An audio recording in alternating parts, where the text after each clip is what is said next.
ഒരു ഗ്ലാസ് റവ ഉണ്ടെങ്കിൽ നമുക്ക് നല്ലൊരു സൂപ്പർ ബ്രേക്ക്ഫാസ്റ്റ് തയ്യാറാക്കാം. അപ്പോൾ എല്ലാവർക്കും വീഡിയോയിലേക്ക് സ്വാഗതം. എങ്ങനെയാണെന്ന് നോക്കാം. ഇവിടെ ഒരു ഗ്ലാസ് റവ ഞാൻ എടുത്ത് വെച്ചിട്ടുണ്ട്. സൂചി റവയാണ് എടുത്തിരിക്കുന്നത്. ഉപ്പുമാവിനൊക്കെ എടുക്കില്ല, ആ റവയാണ് എടുത്തിരിക്കുന്നത്. ഇനി നമുക്ക് ഇതിനകത്തേക്ക് ചേർക്കാനായിട്ട് കുറച്ച് സാധനങ്ങളൊന്ന് വഴറ്റി ചേർക്കാം. പാനിൽ 1 ടേബിൾ സ്പൂണോളം എണ്ണ ഒഴിച്ച് കൊടുക്കാം.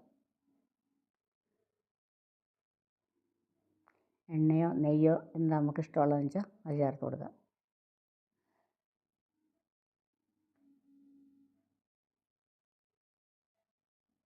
എണ്ണ ചൂടായി വരുമ്പോൾ അതിലേക്ക് നമുക്ക് കടുക് ചേർത്ത് കൊടുക്കാം. ഒരു അര ടീസ്പൂൺ കടുക് ചേർത്തു. അതുപോലെ തന്നെ കടലപ്പരിപ്പ് 1 ടീസ്പൂൺ കടലപ്പരിപ്പ് ചേർത്തു. കടുകൊക്കെ പൊട്ടി കടലപ്പരിപ്പൊക്കെ ഒന്ന് മൂത്ത് വരുമ്പോൾ നന്നായിട്ട് അതുവരെ നമുക്കൊന്ന് തീ കുറച്ച് വയ്ക്കുക. അതിൻ്റെ കൂടെ 1 ടീസ്പൂണോളം ജീരകം ചേർത്തിട്ടുണ്ട്.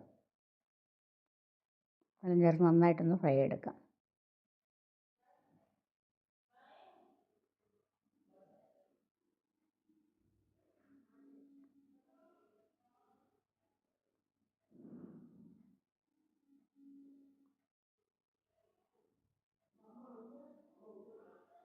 വളരെ ഈസി ആയിട്ട് തയ്യാറാക്കുന്ന ഒരു ബ്രേക്ക്ഫാസ്റ്റ് അല്ലെങ്കിൽ ഡിന്നറിന് ഏതിനാണെങ്കിലും നമുക്ക് എടുക്കാവുന്നതാണ്. അപ്പോൾ അതിലേക്ക് പിന്നീട് ഒരു 1/2 കപ്പ് തേങ്ങ ചേർത്ത് കൊടുക്കാം. തേങ്ങ ചേർത്ത് ഒത്തിരി അങ്ങ് നമ്മൾ ഫ്രൈ ചെയ്യേണ്ട, ചെറുതായിട്ടൊന്ന് ഇളക്കിയാൽ മാത്രം മതിയാവും.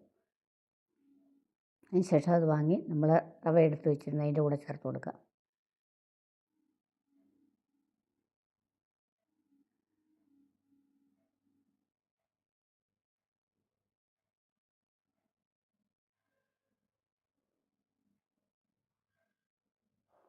ഇതിനെല്ലാം കൂടെ നന്നായിട്ട് മിക്സ് ചെയ്യാം.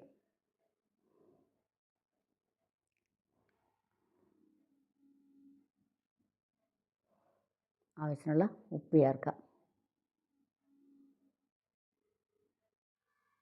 സാധാരണ നമ്മൾ റവ കൊണ്ടൊക്കെ ഉപ്പുമാവ് ഉണ്ടാക്കാറില്ല, പക്ഷേ ഇങ്ങനെ ഒന്ന് ചേർത്തിട്ട് മിക്സ് ചെയ്ത് ഉണ്ടാക്കി കഴിഞ്ഞാൽ നല്ല ടേസ്റ്റ് ആയിരിക്കും.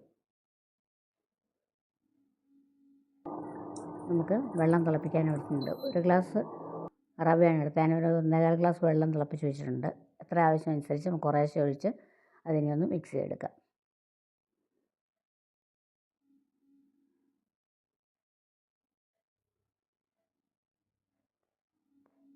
ഒന്നിച്ച് കൂടുതൽ വെള്ളം ഒഴിക്കരുത്.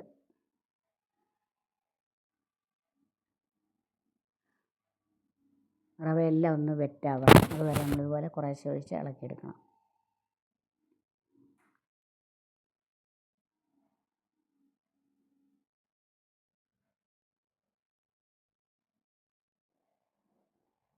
രാവിലെയൊക്കെ എഴുന്നേറ്റ് നമുക്ക് പെട്ടെന്നൊരു ബ്രേക്ക്ഫാസ്റ്റ് എന്തെങ്കിലും തയ്യാറാക്കണമെങ്കിൽ റവ ഉണ്ടെങ്കിൽ നമുക്ക് ഇതുപോലെ തയ്യാറാക്കി നോക്കാം. നിങ്ങളൊന്ന് തയ്യാറാക്കി നോക്കണം കേട്ടോ.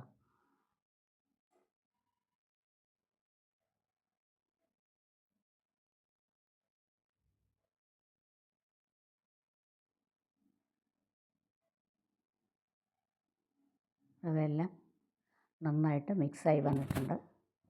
നമുക്കിനി ഇതൊന്ന് അടച്ച് വയ്ക്കാം. ഒരു 10 മിനിറ്റത്തേക്കൊന്ന് അടച്ച് വയ്ക്കണം. ഇത്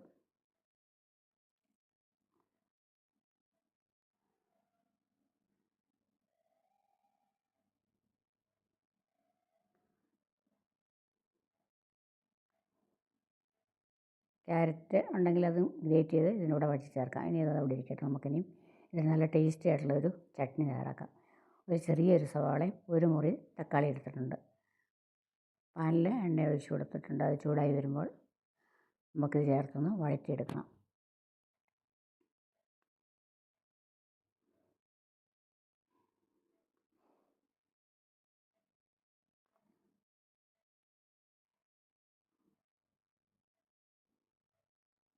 ഉള്ളി ചെറുതായിട്ടൊന്ന് വഴന്ന് വരുമ്പോൾ തക്കാളി ചേർത്ത് കൊടുക്കാം.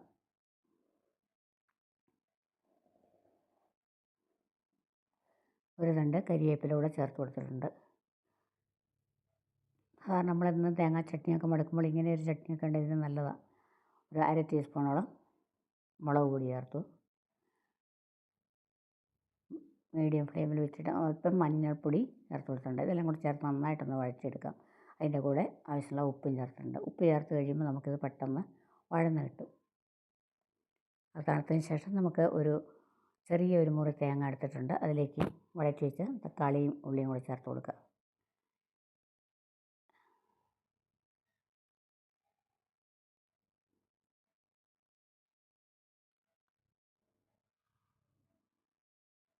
കൊഴുക്കട്ടയ്ക്ക് ഇപ്പം ചെറിയൊരു പുളിയൊക്കെ കിട്ടുമല്ലോ തക്കാളിയോട് ചേർത്ത് കഴിയുമ്പോൾ ചട്നി.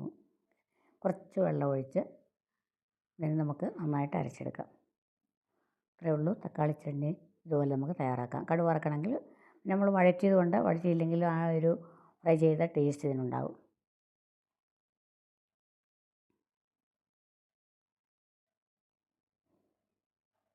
അങ്ങനെ സൂപ്പർ തക്കാളി ചമ്മന്തി റെഡിയായി. നമുക്കിനി കൊഴുക്കട്ട ഉണ്ടാക്കാം. നന്നായിട്ടൊന്ന് പ്രസ് ചെയ്ത് കൊടുക്കണം. നമുക്ക് വെള്ളം കുറവുണ്ടെങ്കിൽ ശകലം വെള്ളം കൂടെ ചേർത്ത് നന്നായിട്ടൊന്ന് കുഴച്ചെടുക്കണം. റവ ആയതുകൊണ്ട് അതിന് കുറച്ച് ജലാംശം കൂടുതൽ അബ്സർവ് ചെയ്യത്തില്ല. അതുകൊണ്ട് ഇതിനി എന്നിട്ട് റൗണ്ട് ബോൾ ഷേപ്പിൽ നമുക്കിതൊന്ന് തയ്യാറാക്കിയെടുക്കാം.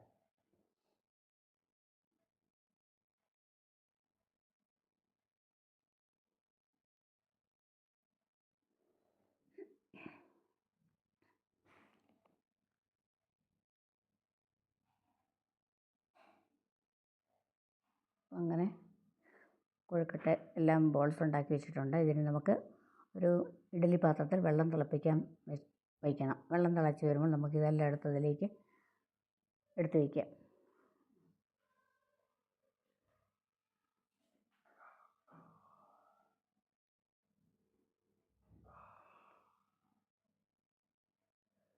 ഇതിന് ആവി വന്നതിന് ശേഷം ഒരു 10 മിനിറ്റ് മീഡിയം ഫ്ലെയിമിൽ വെച്ചാൽ മതിയാവും. കറക്റ്റായിട്ട് വെന്തിരിക്കും. നോക്കാം നമുക്കിത്. നമ്മുടെ കൊഴുക്കട്ടയെല്ലാം തയ്യാറായി കഴിഞ്ഞിട്ടുണ്ട്. നല്ല സൂപ്പർ ടേസ്റ്റിലുള്ള റവ കൊഴുക്കട്ട ഇതുപോലെ നമുക്ക് തയ്യാറാക്കാം. റവ ഇഷ്ടപ്പെടാത്തവർ ഇങ്ങനെ കൊഴുക്കട്ട ഉണ്ടാക്കിയാൽ ഈ ചട്നിയും കൂട്ടി കഴിച്ചു നോക്കിയാൽ നല്ല ടേസ്റ്റ് ആയിരിക്കും.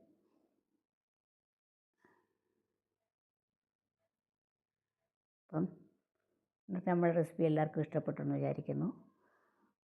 വീഡിയോ ഇഷ്ടപ്പെട്ടെങ്കിൽ ലൈക്ക് ചെയ്യാനും ഷെയർ ചെയ്യാനും സബ്സ്ക്രൈബ് ചെയ്യാനൊന്നും മറക്കരുത്. അതുപോലെ നിങ്ങളുടെ ഇങ്ങനെ കമൻസൊക്കെ